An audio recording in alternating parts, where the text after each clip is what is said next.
Hi, my name is Amy, this is The Opinionated Woman, and welcome to Crafty Reads, the series where I craft something and we talk about the last 5 books that I've read. At the moment, I'm still working on my friend's cardigan. She's going to be here in February. I need sweater, not cardigan.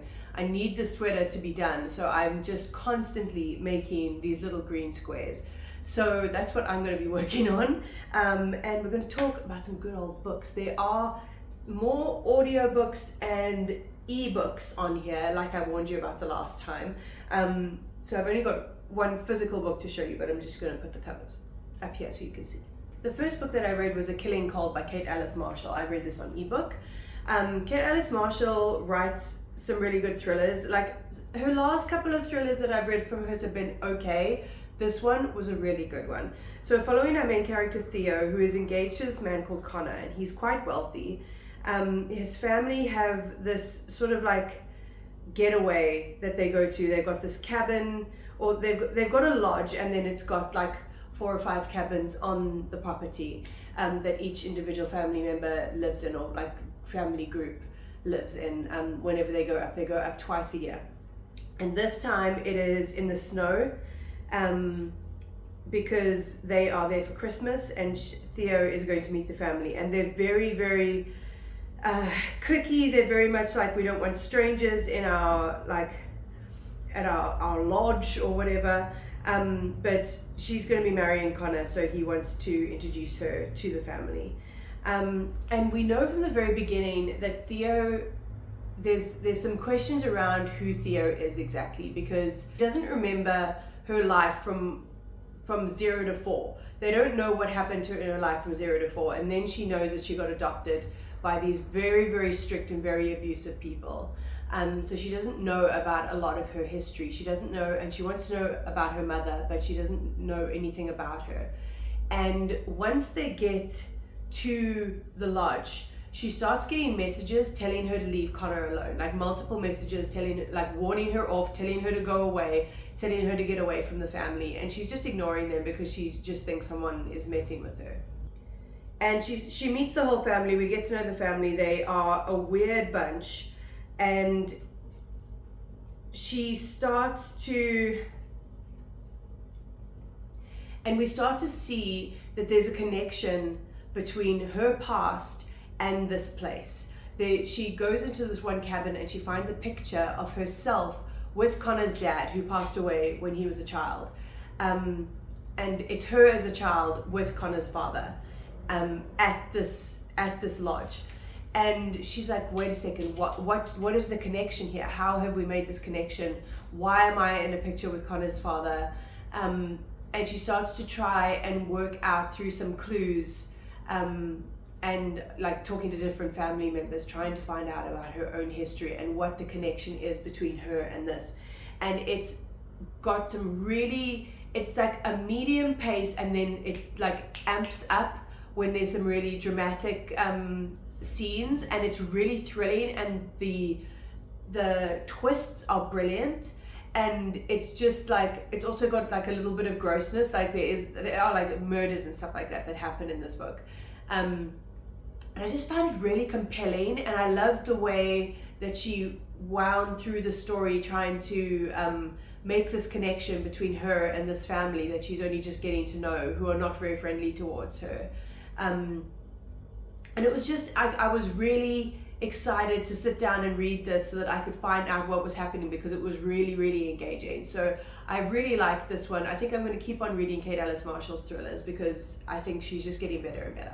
The next book I read was The Lonely Hearts Book Club by Lucy Gilmore, and this was very average. This is friendship fiction, and I read something similar called The Reading List last year, and I feel like this is like The Reading List, but just like not as charming, and with the characters, I didn't find them as engaging. We start by following Sloane, who is working at the library, and there is an old man who comes in every day, and he's a grumpy, mean man, basically. His name is Arthur, and she goes out of her way to try and engage with him and to try and win him over to be a friend of hers.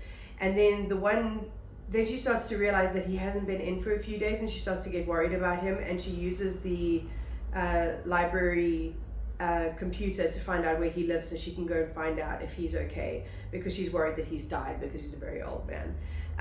And she gets fired because of that, because obviously you can't use your work resources to go find someone's address and stalk them there. But then he hires her very reluctantly to sort out his library. And he's a little bit sick. He's very, very grumpy. I think losing his wife has a huge part in that, and not having a good relationship with his daughter. So we start to create like this like ragtag group of people who become the Lonely Hearts Book Club.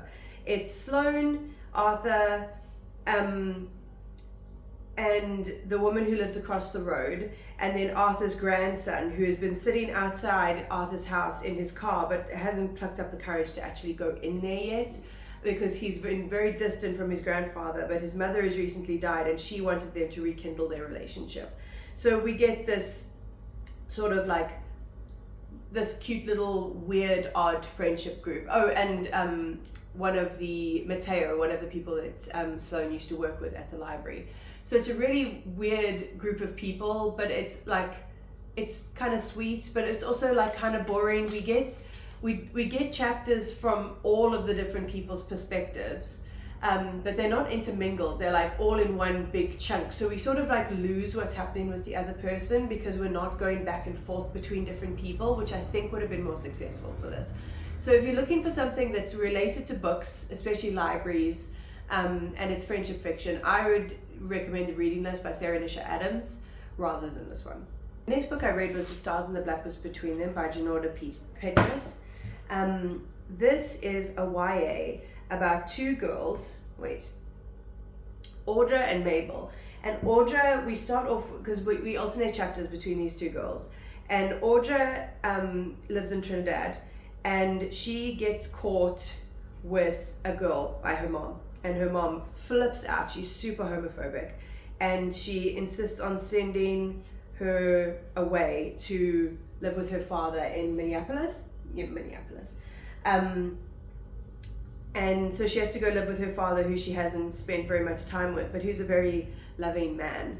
And then Mabel is the daughter of one of Audra's father's friends. And the girls start up this friendship. And it comes out later in the book that, hang on, let me check that this is not a spoiler. It does actually say it. Okay, so Mabel has been feeling sick like all summer long, and they find out like what she has basically, and she's really suffering. She's like really, really sick. She's not been able to go to school. She's not been able to see her friends. But Audra comes over and spends a lot of time with her and just makes her feel loved.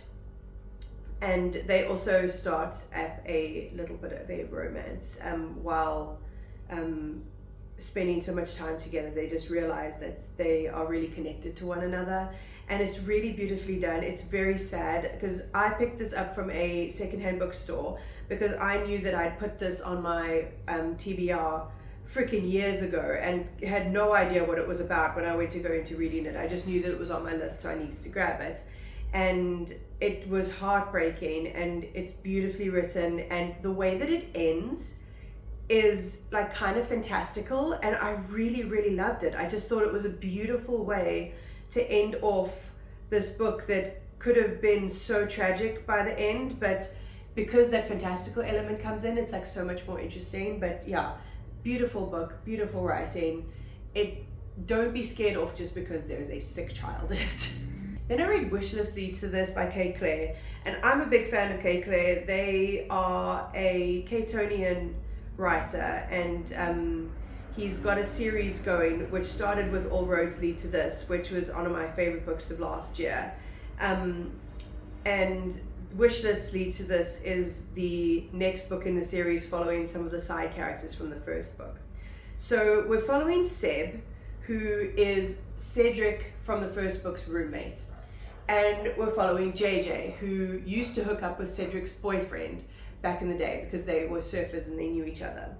And Seb and JJ first meet when they go to a drag night at a gay bar, and JJ is the waiter. He hates his job. He has to oil himself up and waiter topless at this bar, and he really doesn't like it. He doesn't like the people. He's very awkward. He's trying to find friends and like a queer like family sort of vibe, and he's not really got that. Like a lot of people read him as straight.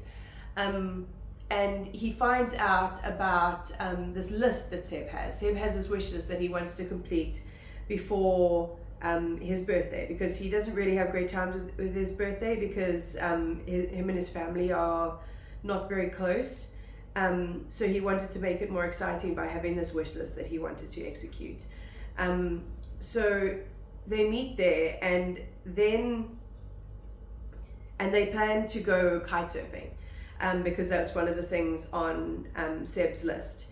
And JJ goes surfing, before they're going to do their kite surfing session, and he finds a box full of kittens. And he messages Seb, he's like, I don't know if we're going to be able to join up, I've found a box full of kittens. And Seb is like, where are you? He said, like, I'm at Llandudno, because it's all based in Cape Town, which is one of the reasons I love these books so much. And Seb pitches up and says, like, you know, he used to foster kittens all the time. He knows who to take them to and everything. So they hop off and go to this rescue together. And the rescue wants them to foster the kittens while they're still in the like needing to be bottle fed stage. And Seb can't take them because one of his roommates is allergic. But JJ decides to take them. And they decide that Seb is going to stay with JJ while they're looking after the kittens, because they have to alternate when they're feeding them, because they have to be fed around the clock and stuff like that. So they think it would be easier with Seb, who's a more experienced fosterer. I don't think that's a word. And JJ, who's still learning about all of this. So we have a forced proximity situation happening here. And they start to get to know each other, they start to get to know what they like, and then JJ finds a list that Seb has kept secret from his friends, and it's all these different things that he wants to do with guys, because he has not hooked up with guys, he's not kissed them, he's not done any of that, he's very inexperienced. And yeah, let's just say spice ensues. Like, I was reading this on ebook at work. Look, the sex scenes will come up, and Kate Clare can write a sex scene, because sometimes I skim sex scenes because they're so cringy, but Kate Clare could write a really fucking good spicy scene. And I was reading this at work, and like I'm sitting in the yarn store reading about blowjobs and stuff like that. So that was very funny to be in that scenario. But yeah, he writes these characters so well, and it's just a really cute little romance between these two people, and like it's just got really good rep in it. JJ is demisexual, Seb is a demi boy, and their books just have so much good representation, a good amount of spice, some really wholesome sweet scenes. It's just so well balanced. So I highly recommend this series if you can get hold of it. And then finally, I read The Secret Talker by Zhe Yan. And this is a really weird little book. I think it's a novella. I listened to it, but it was only like a couple of hours long. Our main character, Hong Mei, starts to get these emails from someone who she calls the Secret Talker. So, like, I don't know, she doesn't know how that person got hold of her email, but they give her an in-depth account of how she was in a restaurant with her husband, and so she realizes that this person like has sort of been following her, and instead of, you know, taking it to the police or telling this person to bugger off and never replying, she actually starts like a correspondence with this person. She doesn't know if they're a man or a woman, she doesn't know any of these things, but she basically just starts this conversation with this random person and emails them backwards and forwards. And it's really, really strange to me, because like never in a million years would I want to talk to a random person. that it somehow sneakily got my email, but she gets really involved in it, and we see her sort of trying to find out who this person is, and we also go into the history of her meeting up with her husband and how their relationship came to be. And it's a very interesting ending. It is a little bit vague, but like I think I got what the point of the ending was meant to be, but it just doesn't like spell it out for you. It's just short, very weird, translated. It's translated from the Chinese. And yeah, it was an interesting book, very odd to listen to, just a very strange little novel. And yeah, there's not really much I can say about that because there's so much of the actual book is about the communication between the two of them, and the different things that she does that the person follows them around for, and the opinion that the person has of her husband and all of that kind of stuff. So yeah, it was interesting, but nothing that's like, I'm not going to be desperate to seek out this author's, I might try this author again, but it was just an odd one. It was an odd one, let's put it that way. And that is all the books I have to talk to you about today. I hope you enjoyed this. If you've read any of these books, leave your comments about it down below. I'd love to hear what you thought of them. If you want to see my crochet creations and that you can buy, my Shopify link down below, along with my TikTok and my Instagram. I'm very busy over there. And a Kofi link, which is a one-time tip jar if you ever want to support my channel. But other than that, like, comment, subscribe, all of that fun stuff, and I'll check you next time.